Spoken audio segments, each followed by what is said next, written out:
should be? Oh, I don't think I've ever felt like they're where we want them to be. But we're getting better. We're heading in the right direction. We've got a lot better to get, but there's some individual improvement. There's some unit improvement going on.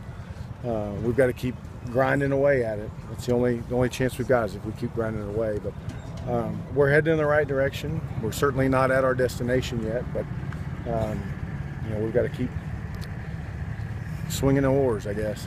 As we get closer to the spring game, what do you look to see from the team other than consistent effort? Well, effort should be a given. I mean, you have to play hard to give yourself a chance. What I want to see us is execute at a higher level. And that's the challenge at all positions, to continue to execute at a high level. Play after play after play when you're tired and when you're fresh and when you feel good and when you don't feel as good. So, for me, that's the biggest thing is how do we execute the call, whether it's the offensive call or the defensive call. Are there a couple of things that have impressed you so far this spring, and on the other hand, is there one or a dozen things that you've been disappointed in?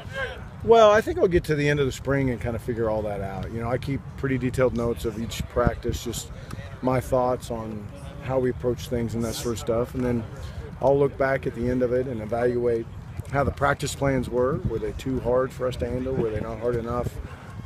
Did the weather affect us? That sort of stuff. And then try and evaluate where I think we are. So I'll kind of get that at the very end.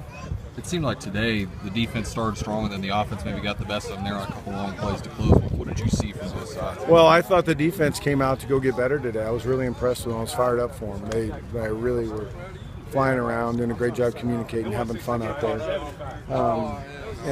We gave up a couple plays towards the end of practice. You get a little bit tired and a little fatigued. You've been out here for a couple hours, and sometimes those things happen. And those are the things that really good teams don't allow to happen. So there was some good back and forth today.